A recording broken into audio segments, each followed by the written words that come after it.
1주년 바라만 볼 것인가? 힛.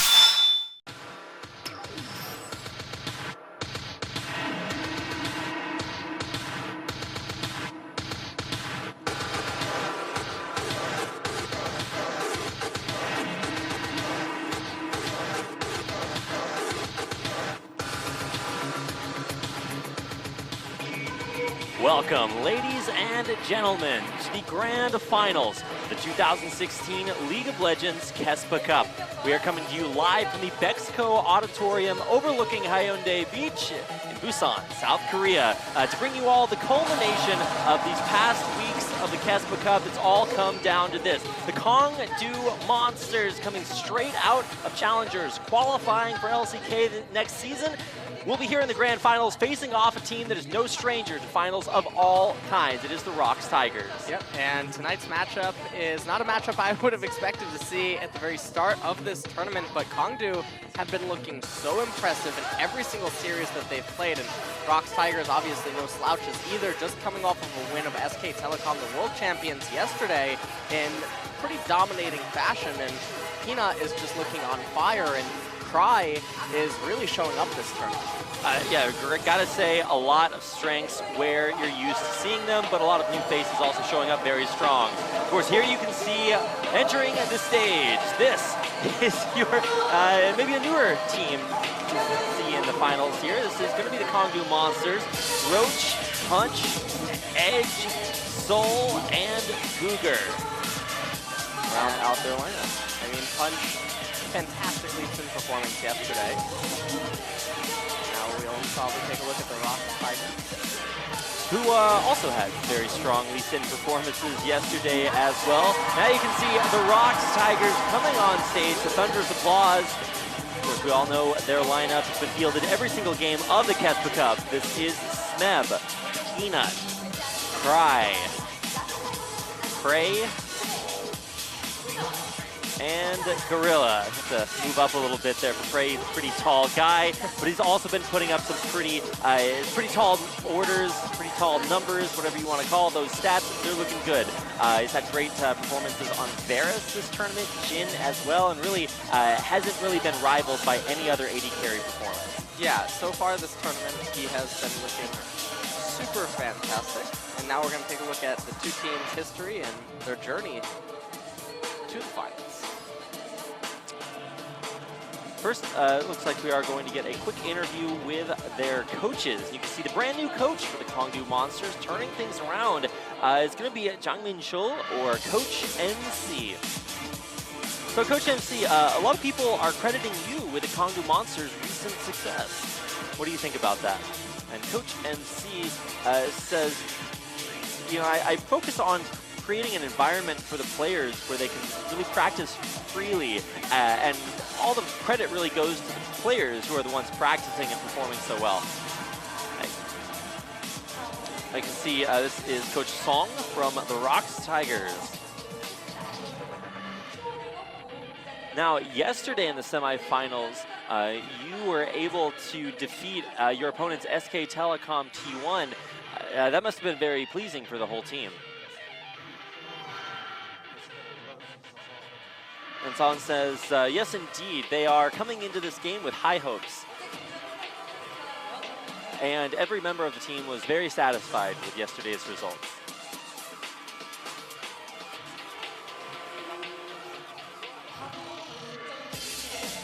So, what else, how did they celebrate that, that victory after yesterday? And he says, well, they didn't really do anything much. They just prepared to come to the finals today.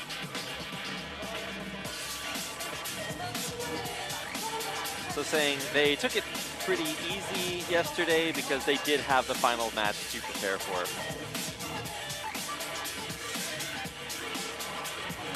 So Coach MC, KONGDOO Monsters defeated KT, one of the the best teams in LCK, one of the big three teams. Now you're facing off against another one of the big three teams in the ROX Tigers. What would you like to say to your players?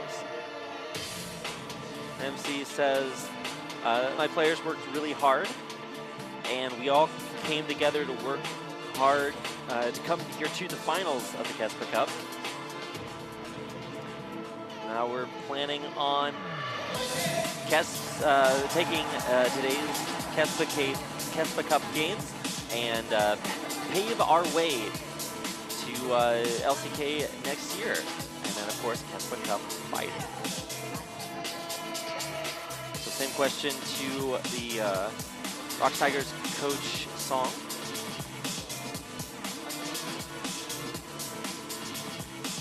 And Song says, I want to make the best of this tournament by defeating our opponent in the finals, just like our victory over SK Telecom in the games yesterday.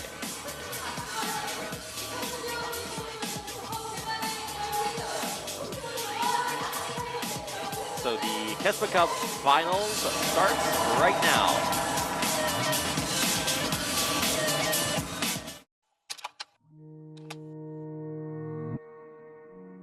뒤쪽에서 비었드! 제가 듭니다. 쓰러집니다. 정말 열심히 노력은 했지만 떨어졌고 참 다음 시즌에 더 기대해 봐야 될 것 같습니다. 상대가 쉽지 않을 것 같은데요. 살았어요. 살았어요. 뉴클리오. 살았어요. 내 앞에 그동안 소리로 죽고 나와야 된다. 나와야 돼요. 가상의 전사! 콩도 판단력이라는 게 콩도에 좀 좋겠던 건 결정력이었거든요. 네. 결정력을 이번 한 시즌으로 잘 채워낸 것 같고요. 끝났습니다. 못 막죠! 끝났어! 콩도 벌써! 콩도! 스노우 코리아를 잡고 2026 챔피언스 코리아 우승을 차지한다!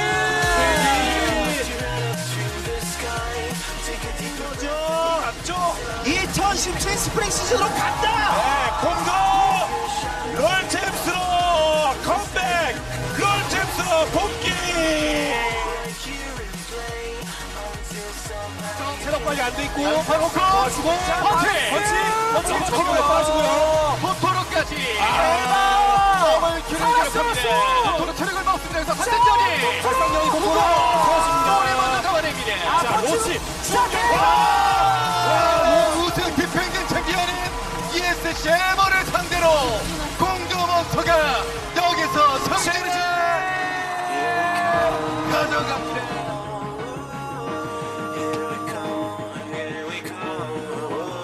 무의식적으로 좀 그런 생각이 있었나 봐요. 아, SKT는 좀 힘들겠다. SKT가 또 한 번 결승에 올라가나요? 네, 정대 후보. 세 번째 결승 네.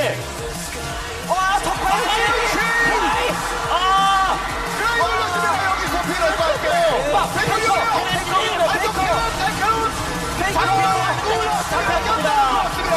이러면 경기 싸움을 펼쳐야지. 빌런은 아무도 없습니다. 타이거스 이렇게 경기를 끝납니다. 타이거스 이대요. 전멸이 달려줘. 발픽이 좋아요. 발픽이 좋아요. 둘다 띄우고. 제이가 자동으로 뛰었습니다. 더 멀리 갈 수 있나요? 와, 너무 침착했어요. 알리스타 패킹하고 음파 막히면 그대로 피너스! 게임을 지배하고 있습니다. When you lift your head up to the sky, take a deeper breath and give it time. You can walk the path among the lines.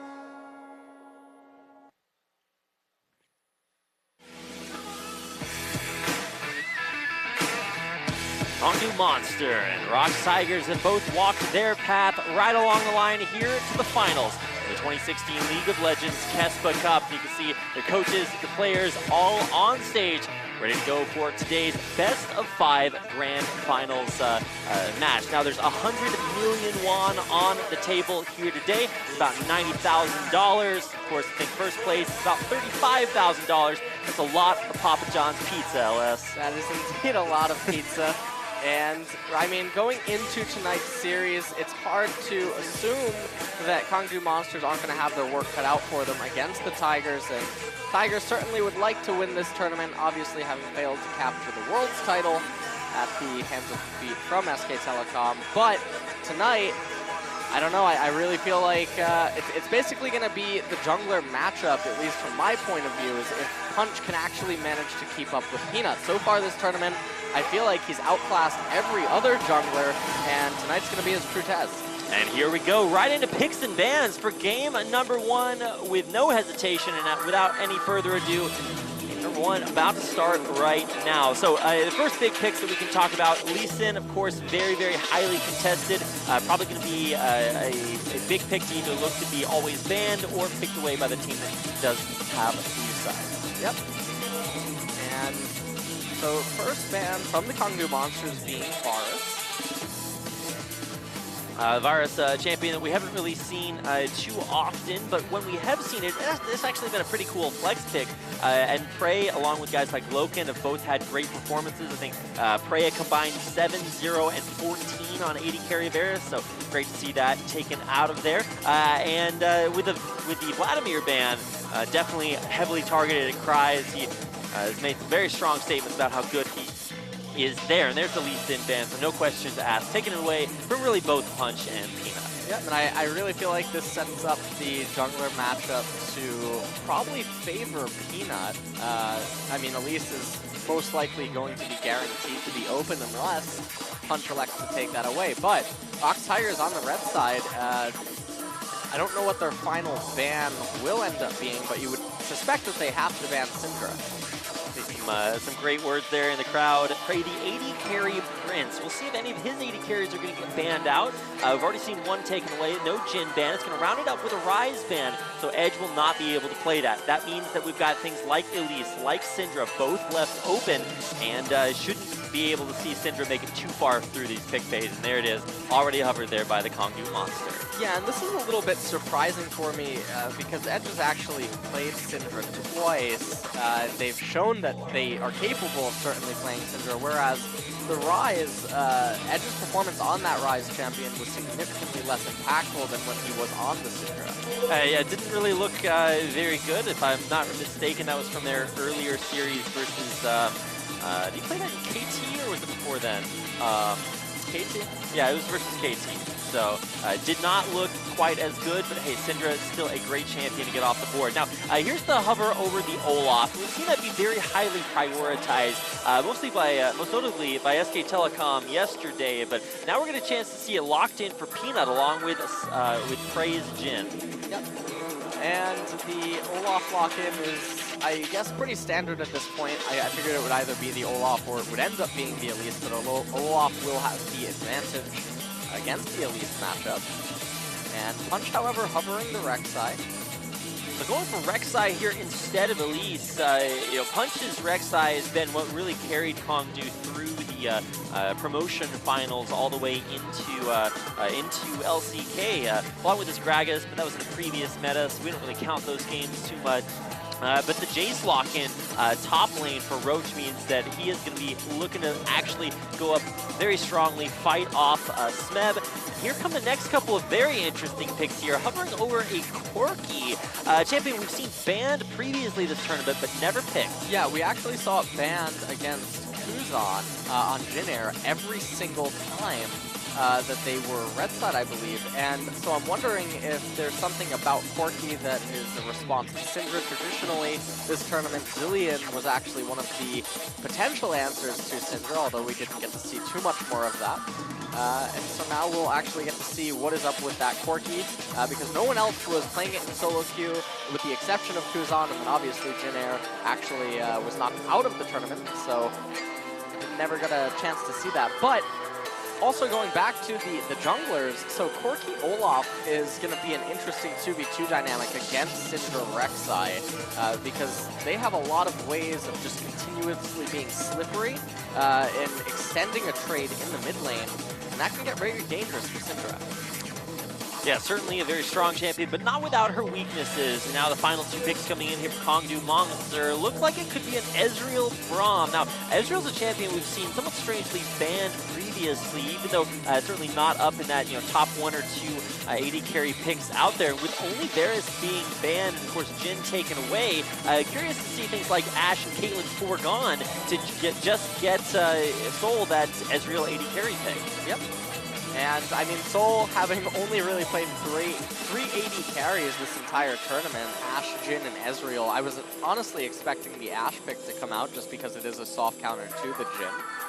But instead he opts into that Ezreal, and that will give them a little bit of hope when they reach the later stages of the game. So the Tigers pulling out something really unique here with a Janna support, another champion we have not only not seen locked in for the entirety of KeSPA Cup, I don't think Janna made an appearance at Worlds either, so it's been a cool minute since we have seen her on Summoner's Rift. Of course, a big shout out to our foreign fans out there in the crowd as well who are witnessing what is a very unique draft of the Tigers. Yep, and I feel like this is the first time I'm gonna get to see Jhin Janna and their synergy against Ezreal Brahmin, so that's gonna be really interesting. But I am still questioning what is this Corki really gonna do against the Syndra.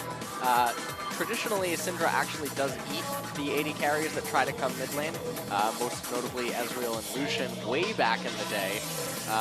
But I haven't gotten to see Corki against her, so this will be pretty fun. Now, Punch though, Rek'Sai versus Olaf, we saw throughout this tournament that Punch seemed to have solved the versus Olaf matchup, at least from the Lee Sin side. Now we're going to get to see how he handles it as Rek'Sai. Yeah, if there is one champion that Punch knows better than Lee Sin, it's going to be Rek'Sai. And I don't think there's any champion that quite knows better than Lee Sin. That is his kind of go-to, I'm going to, outplay you kind of a champion. Rek'Sai, though, not without a few unique, things that it brings to the jungle. Semi-global ultimate, you can use kind of somewhat like a teleport if things do get to, crazy split push or wave control kind of situations. Might help them out because it is going to be only one teleport apiece for top laners. Do you think that aspect of Rek'Sai could really turn this team comp in KONGDOO's favor? Well, one of the things that the KONGDOO Monsters are going to have against this Rox Tigers team composition is, well, Corki can use his Valkyrie to get to places and respond to split pushes. The KONGDOO Monsters have an ability to do 1-3-1s with this team comp because of that pseudo-teleport via the Rek'Sai ultimate, and that's something that the Tigers team comp does have a considerable vulnerability to. All right, looks like we are going to have a slight delay before we get into this game. So we are going to take a brief respite to get both of our teams back into the game and get things moving forward. It's going to be a quick remake of our champion select. Same pick, same band, so nothing is really going to change. And that means that we should be actually able to get into our game here momentarily. So there you can see KONGDOO Monster on your screen. Their name is actually KONGDOO Monster singular, but there's a lot of monsters on the roster. Of course, these are the Rox Tigers, Smeb, Peanut, Cry, Prey, and Gorilla, bringing us the Corki, Jhin, Janna, trio. We'll see what they have to offer there, because we have not seen Corki and Janna just yet in-game. Now, we've seen them out-of-game, as you can see there, some great cosplayers being represented here. We've had some cosplay competitions out in the front of the Mexico Auditorium, and I think there's places for you to play 1v1 games. There's a Riot merch store out there. It's actually just League of Legends Paradise in Busan, Korea, which is already basically Paradise anyway. So really, really awesome things for fans. If you guys are watching here in Korea and you're not in Busan at Mexico here for the finals, then it's not too late to drive yourself down there. If you are elsewhere in the world, it's probably going to take you a little bit too long. So thanks for watching wherever you are. These finals are going to be interesting to say the least, especially with the couple of picks that we're seeing here. And we're all going to be learning together a little bit, but this is where we get a chance to maybe theory craft and share some broader thoughts about what could be behind this Rox Tigers team comp. Yeah, well, I mean, the Corki, I feel like there is potentially a lot of synergy with the curtain call in bottom lane when Corki has his big package, and let me tell you, it's big. It is super big. It is super big. And so if he actually cuts off the escape route and just traps them inside of curtain calls with that Rumble ultimate, it's almost like a double equalizer. Yeah, that's actually kind of crazy when you think about the package line that you just can't cross. You've got package, you've got equalizer, you've got curtain call coming down all on top of that, and then at the same time you've got lots of Corki poke coming out as well. And the biggest weakness that I think we've seen from Olaf being the ability to kind of run away from him. If he doesn't hit you with undertows and he doesn't have his Ghost or Ragnarok up, it's kind of hard to hit that. Well, it's hard to run away when you're on top of so much, hot fire that the Rocks Tigers are going to be spitting all over KONGDOO Monster. Yep. So a very interesting team composition. Also, Jana's ultimate may be able to knock them into the double equalizer.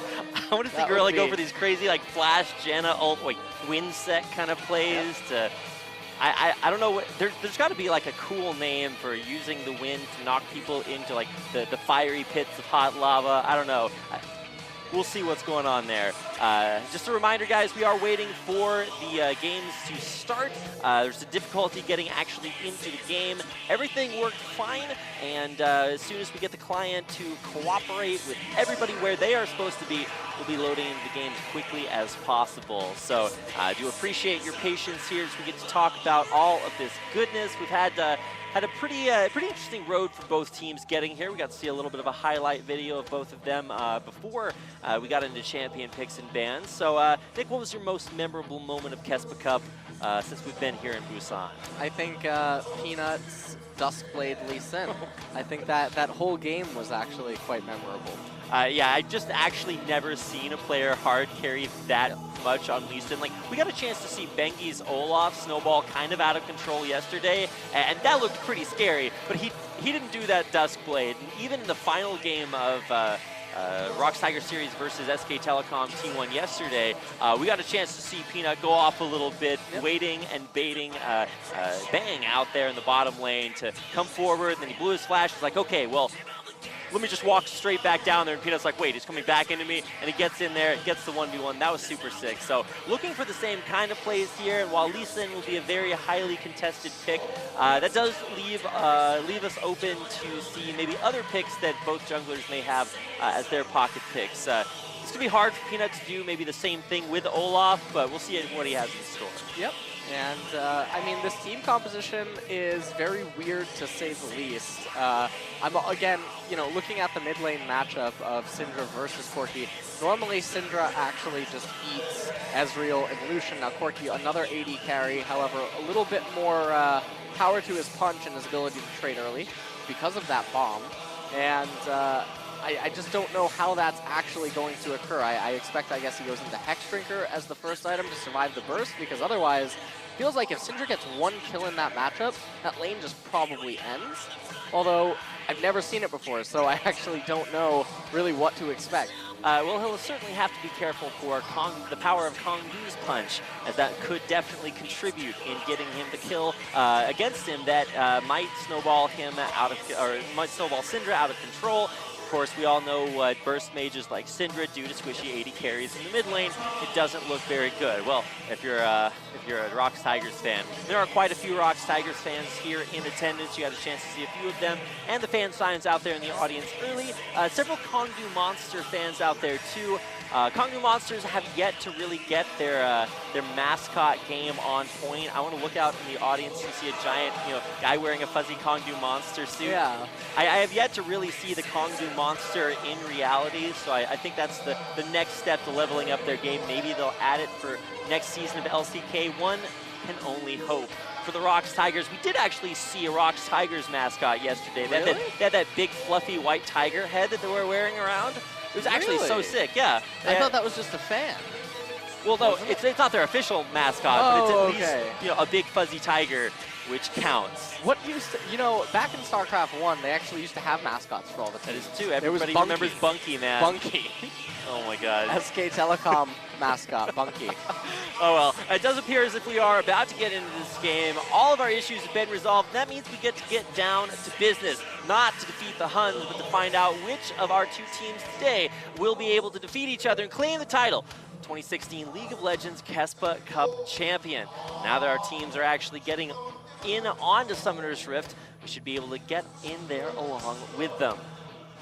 Hopefully. Hopefully. That's what we're waiting on. So in the meantime, get yourself some popcorn, get out there on maybe social media, hashtag KeSPA Cup, and of course, hashtag ROXWin or KDMWin. Those are the hashtags of the teams, and of course, us along with them will be checking as well. On our loading screen, of course, during the breaks, you'll see votes for both teams from the Keck TV app, so you can check your votes there. we're about to get into games, so get ready. Game number 1 between the Rocks Tigers and KONGDOO Monsters starts right now.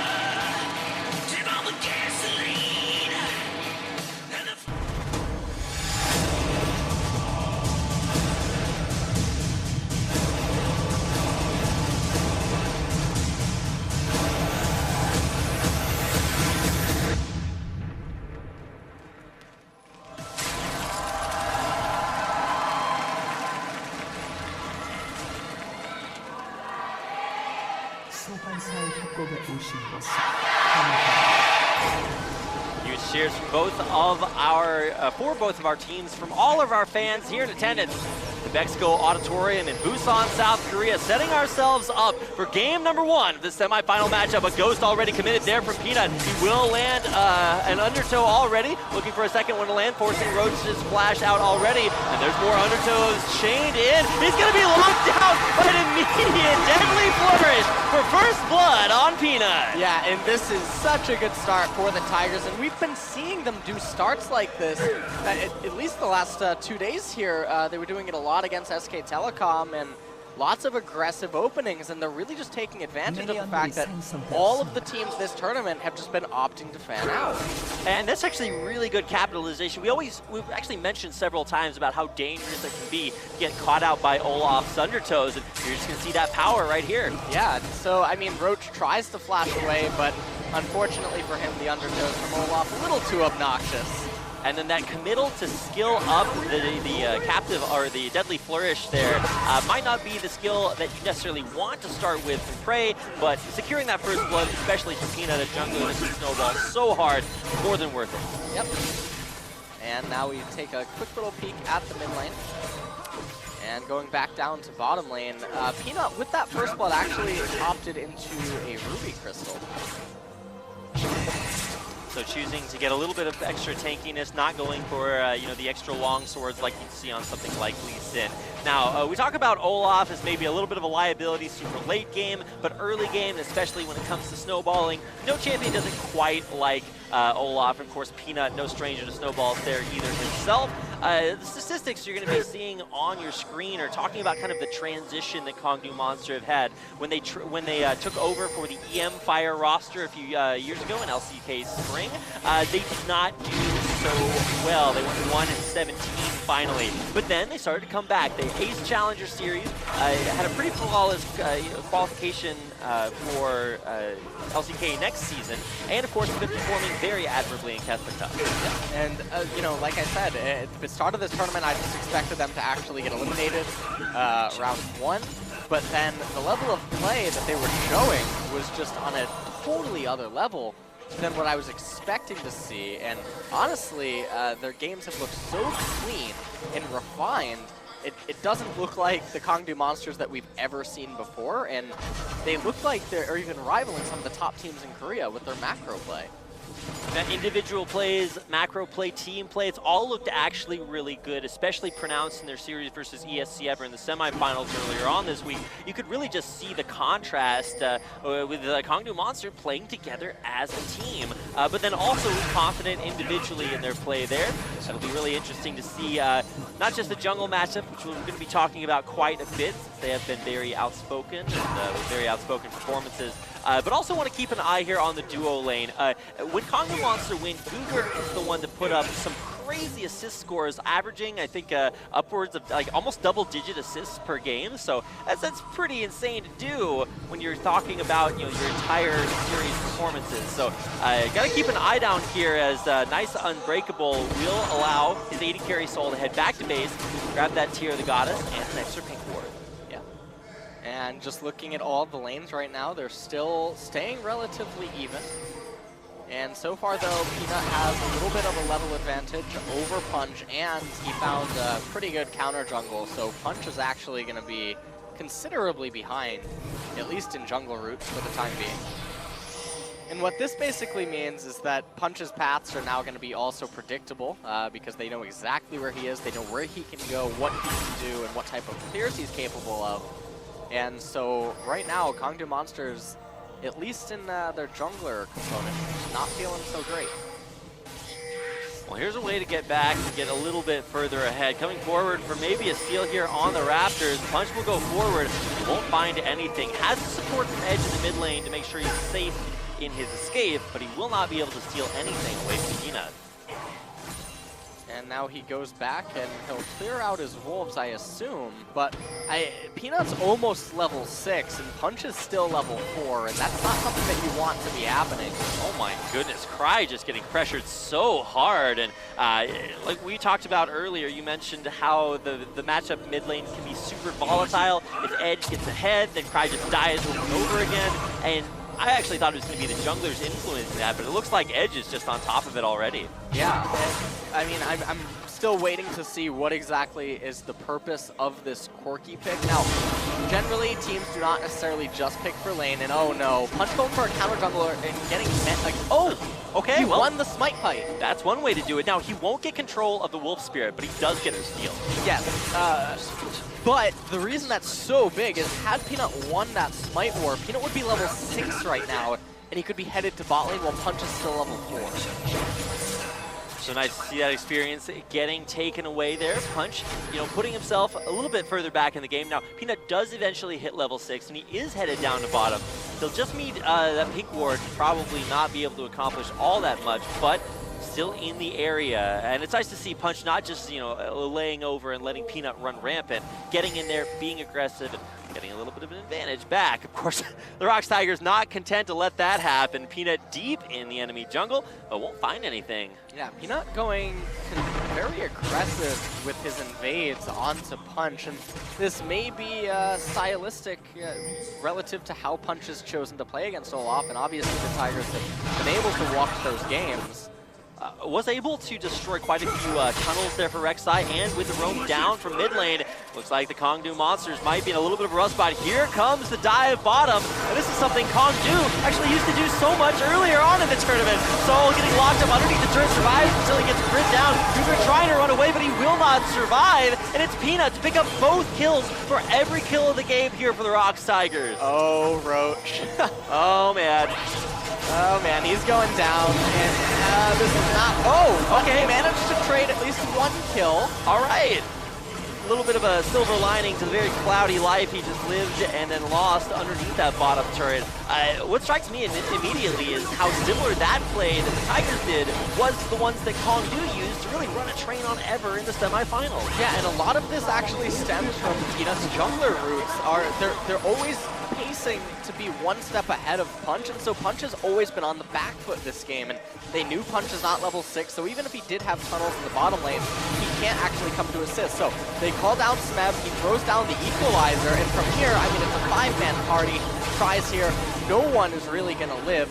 Roach, however, in the end, able to trade at least one kill.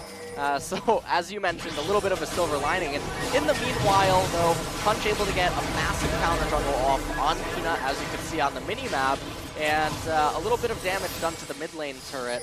So, Edge getting a little bit of a CS score and stuff, but at the end, a 2.4k gold lead for the Rocks Tigers.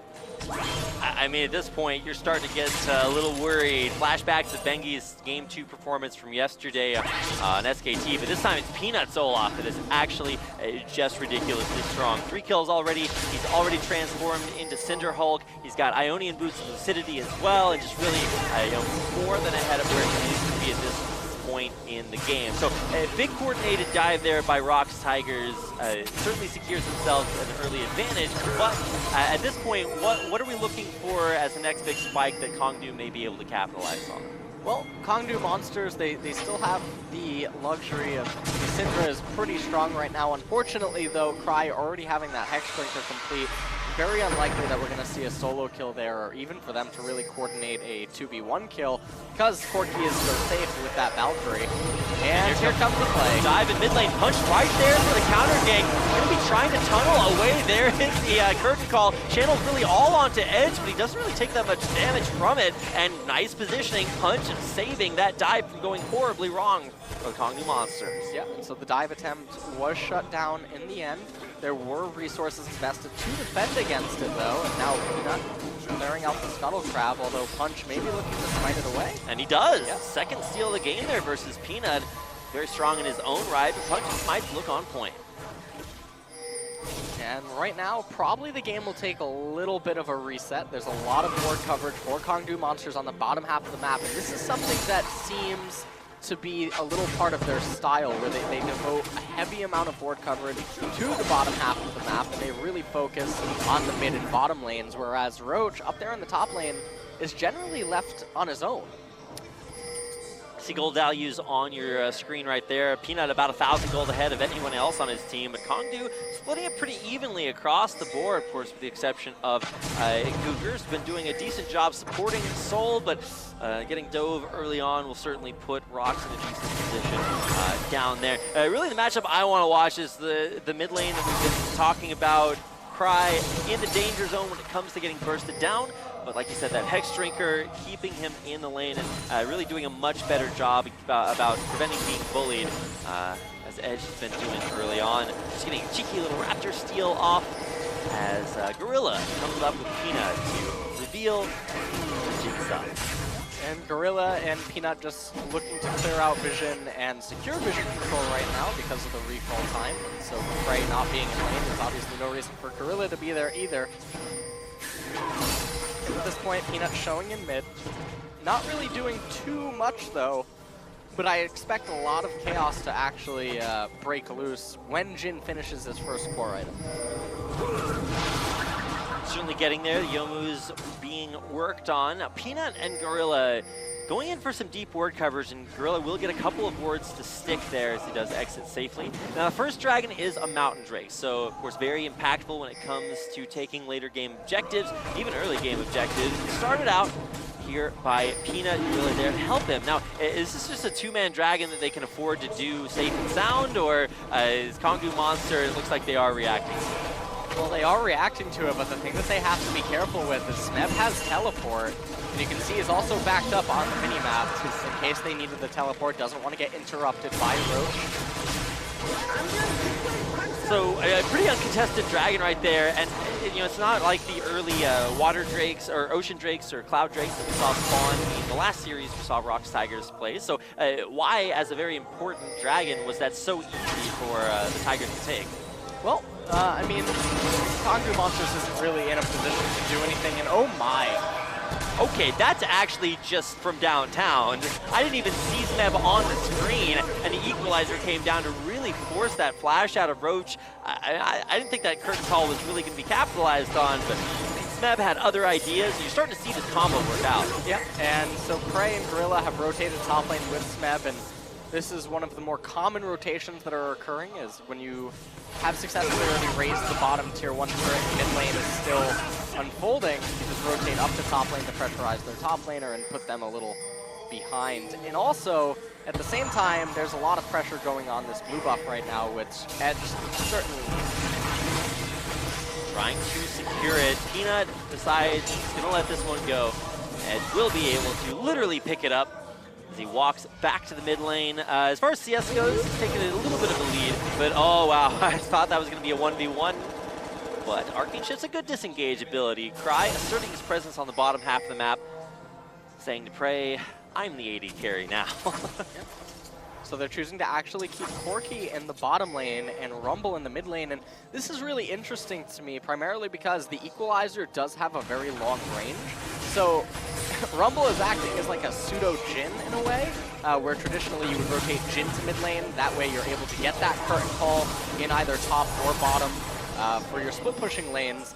But Corki, because of the Valkyrie, is able to assist mid lane pretty quickly, and Rumble with that equalizer can assist both top and bottom.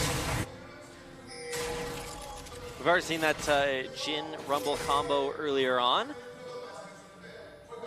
So it'll be interesting to see that comboed with things like Corki.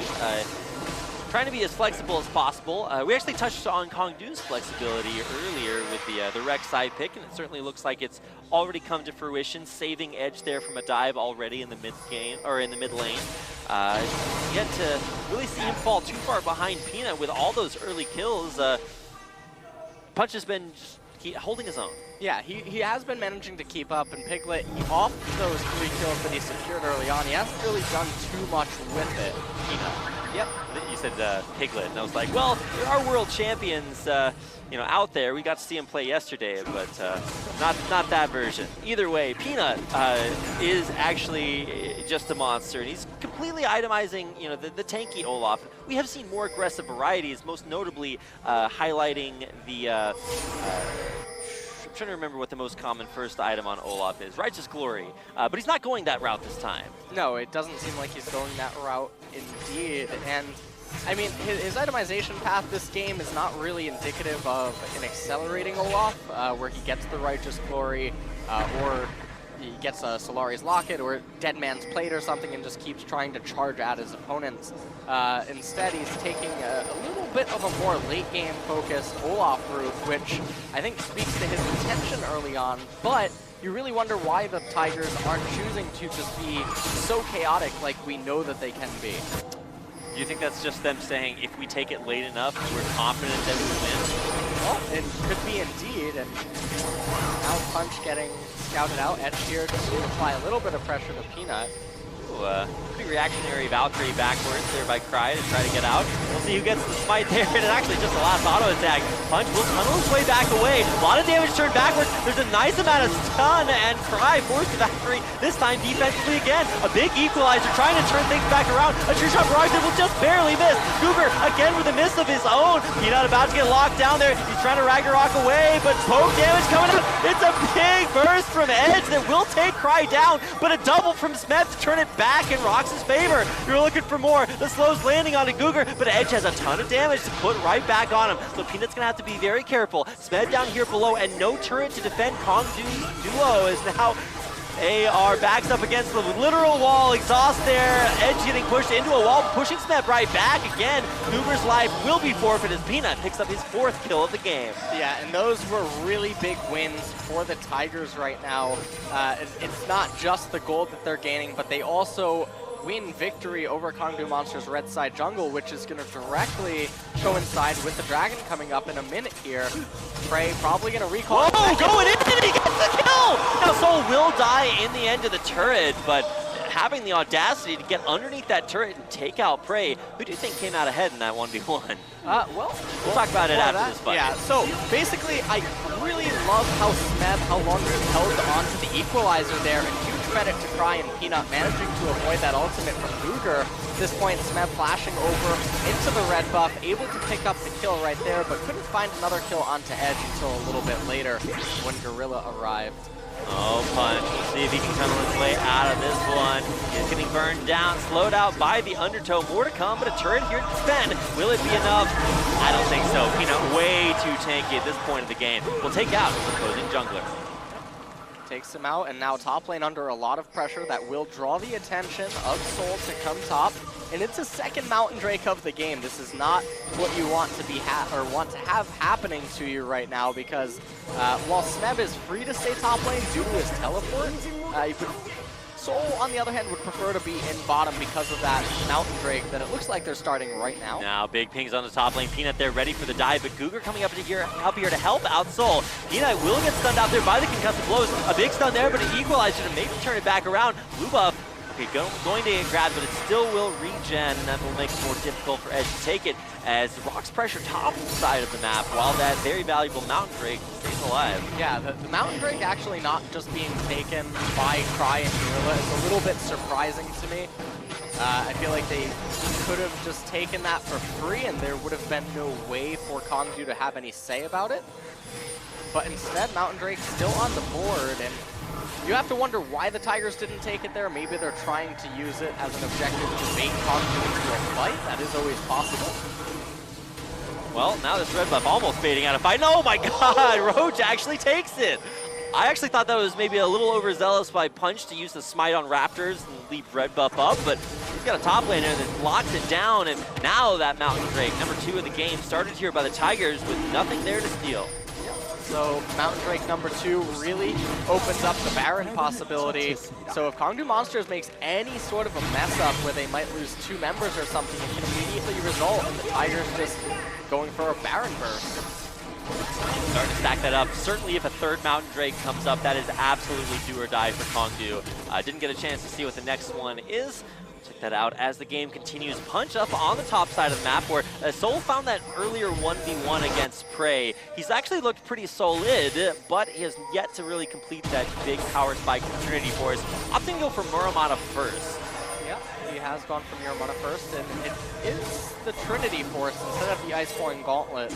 Teleport actually canceled, coming all the way up to top lane from bottom. So Roach will be paralyzed down there for the time being. Do you think that was the right decision to cancel it? I think that they maybe thought that the Tigers were going to take that a little bit harder. But, I mean, even if that's the case, the teleport's too early. So it is a little bit of a mistake by Roach. Nonetheless, I mean, the posturing up here in top lane doesn't benefit KONGDOO monsters, really. It's just they're committing resources for no reason, and they're just letting the Tigers do what they want. This isn't something that they want to have happening, especially because any sort of mistake up there in the top lane immediately having the fall of their top tier 1 outer to Earth, and then a Baron capture can be disastrous.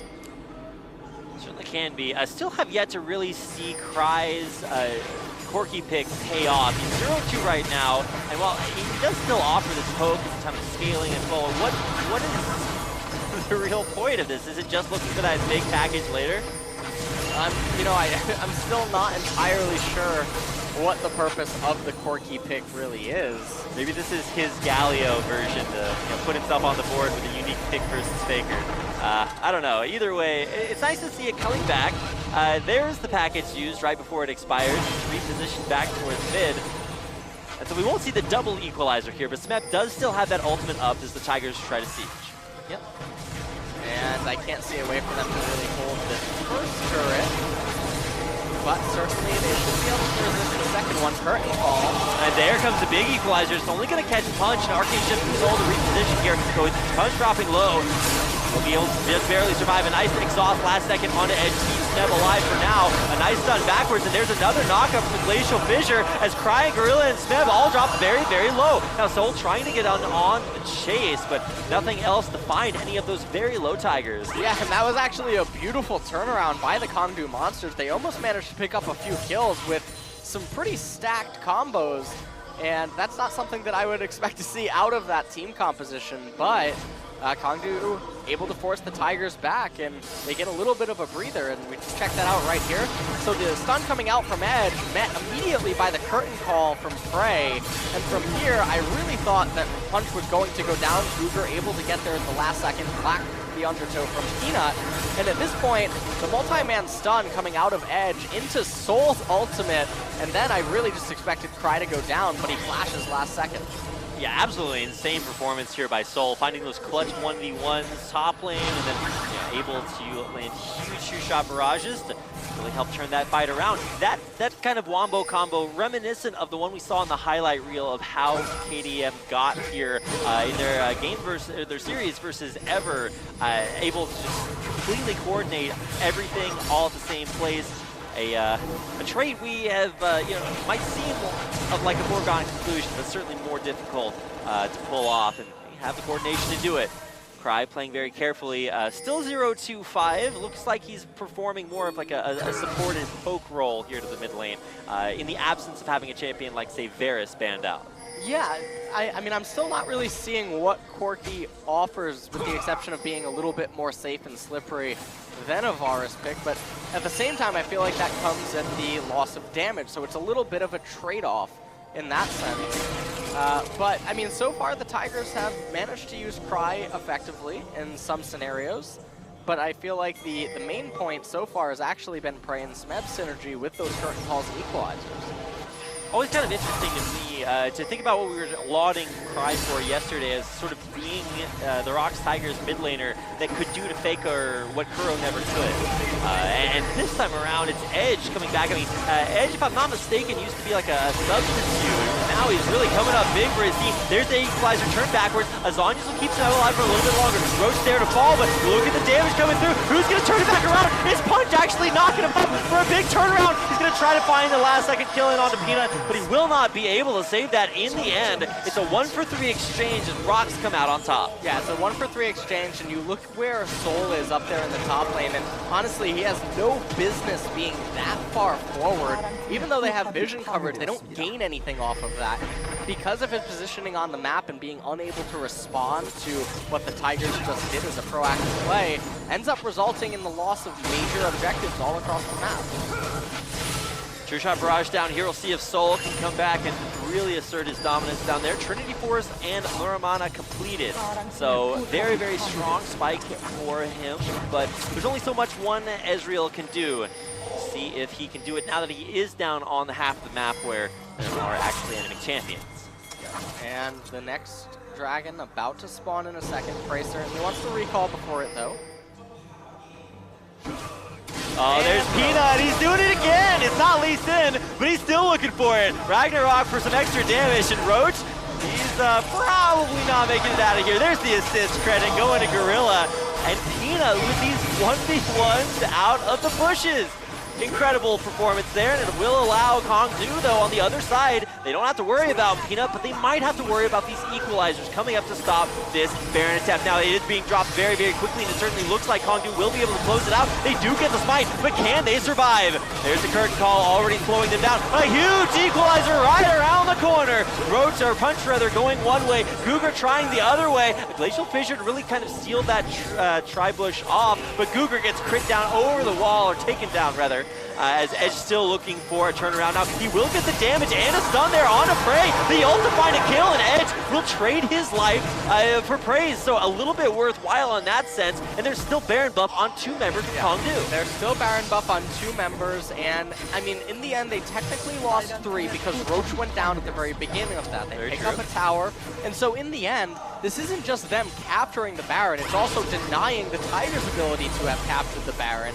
And so it's a pretty big victory for KONGDOO Monsters, and that was a very impressive, decisive call that they made. Now crying a little bit of a rough spot there. No Iceborne Gauntlet to really slow him out there, but a ton of damage, more than Soul really needs. There's a knock-up punch to secure the kill. Now Soul just has to get to the wall. He will actually flash over it, so he's safe and sound for now, but does need to actually help out his jungler Punch. And a little bit of a rough spot. Lots of damage coming out here from Peanut, but Roach here to turn it back around. It's a 3v2, soon to be a 3v4 as Cougar will join the fight. Now Peanut might not be making it out of here alive. Words, how do you do them? Well, Peanut doesn't know. He's out of here, and it's a big turnaround as KONGDOO find not 2, but 3 kills. Yeah, and KONGDOO Monsters, they are turning this game back around. And it looks like they're going to get the mid lane turret. Edge, though, has to be a little bit careful. Okay, well, what are these bushes are death traps. Rocks Tigers know exactly what they want to do. Oh my god! Edge, he might actually just turn this one around. He's going to pick up the ball, but he might be able to throw it right back at Smeb. There's a lot on the ground here. Can Edge find it? Not willing to go for the trade, but in the mid lane, KONGDOO are back in action, taking down not only the first base shooter of the game, but the first inhibitor at 28 minutes as well. Yeah, and with all of the deaths that occurred on the Tigers side, they really needed Smeb and his equalizer to stop that assault. And you can just see what ends up happening here. And as you pointed out, no Iceborne Gauntlet for the slow, but it doesn't matter as Soul dealing a lot more damage and having that movement speed, able to pick up the kill on Cry, get to the wall, hop over into blue buff, and turns out Olaf actually can't go through walls, so unfortunate there. And they're able to just try to chase down Punch before Roach ends up showing up and Gorilla and Peanut being forced to turn around. You really just have to wonder why they were taking the fight that far, because at that point, you're never actually killing the Rek'Sai right there before either his tunnel network would come up or Peanut would lose his CC immunity and Rek'Sai would get the knock-up. So a little bit of what seems to be tilty play is from the Tigers occurring right now, and that massive lead that they had has all but gone away. Yeah, also Peanut dying there with 7-0 gives a bunch of gold off that shutdown to KONGDOO as well. So really interested to see how much value this Baron power play has given them. We'll get that stat as soon as it finishes off. But taking that inhibitor, winning these team fights, punishing the Tigers for overextending and, like you said, somewhat uncharacteristic play. Everything seems to be going KONGDOO's way after. What do you think was the big turnaround? Was it just that decision to go for Baron? Well, it was, I mean, it was a nice opportunity that presented itself, and KONGDOO made the decision to go for the Baron, and it was really proper. Following that up, though, some of the decision-making the Tigers made were poor. And Smeb, trying to get that assassination attempt onto Edge up in the top rush was ultimately a poor decision as well, because it meant that the Tigers didn't have his equalizer to clear the way. Yeah, I thought Roach was actually going to try to do, the Tiger strat, where you wait there and for a helpless AD carry to come back up. Now, Punch is actually, okay, he's going to be able to tunnel to safety. Always get a little bit worried when I see junglers in the middle of the enemy team. But for now, we do get to see things somewhat reset. The Baron buff has expired off of KONGDOO. So does this return us to business as usual, or what is the real advantage that's come off of that Baron buff for the KONGDOO monsters? Well, one of the things is that the mid lane inhibitor turret has been killed. So any mistakes that the Tigers make, well, hold that thought as current call comes out. Oh, and a big equalizer catches Punch and Roach. Here comes Peanut right on top of him. Roach over the wall, staying alive just barely, but in the end it'll pop the Guardian Angel on Punch. Now the turnaround here coming out as KONGDOO look for a kill. They find Peanut. Now more damage on to Gorilla. He's being slowed out there by the Blue Ruin King. In the end, Gorilla stays alive, but Frey not so lucky.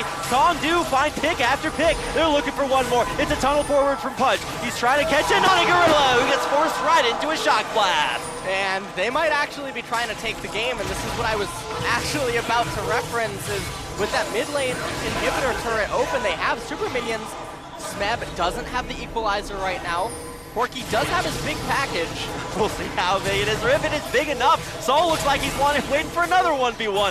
KONGDOO would take their wave of super minions right into these Nexus turrets. Fry off to the side, like you said, package in hand, or in earth, as the case may be. He's going to try to form a nice little L there on the ground, but he might be the one taking them as the Rocks Tigers start to drop. Praying Gorilla about to respawn here. Of course, Peanut back up, trying desperately to keep this Nexus alive, but they will not be able to, as the KONGDOO Monsters take a 13-15 win from behind against the Rocks Tigers to seal the deal in Game 1. And that was a gigantic comeback in all aspects, and you just have to keep looking at this team and their run through this tournament, and you wonder, like, where did they come from in a way? Because this team doesn't have any superstar players. They don't have any superstar coaching staff, or, well, one could argue that MC coming over from StarCraft 2 might have an influence, but this team has come from completely, I don't even know where, to the likes of beating KT, going up 1-0 against Rocks Tigers in the finals. Just looking so impressive. Yeah, and we'll talk a little bit more about this, but first let's take a quick replay of this final fight. Yeah, I mean, the equalizer comes in with the curtain call. Peanut, though, Olaf can't go over walls. He only has the ghost, no flash available. And at this point, they stack up inside of the jungle. Peanut goes down, and Soul, the Trinity Force and the red buff, just doing work right there on Gorilla. And look at this Corki, because it doesn't seem to actually do anything. I don't know in what world a Corki is going to be more desirable than a Varus when he's dealing this little damage. Yeah, you can say it was a little bit quirky, the pick in the mid lane. In the end, though, it is still a Game 1 victory there for Team KONGDOO. So if you guys are fans of theirs, get out there, let them know, let everyone know that we'll be coming back for Game number 2 after a short commercial break, so don't go anywhere.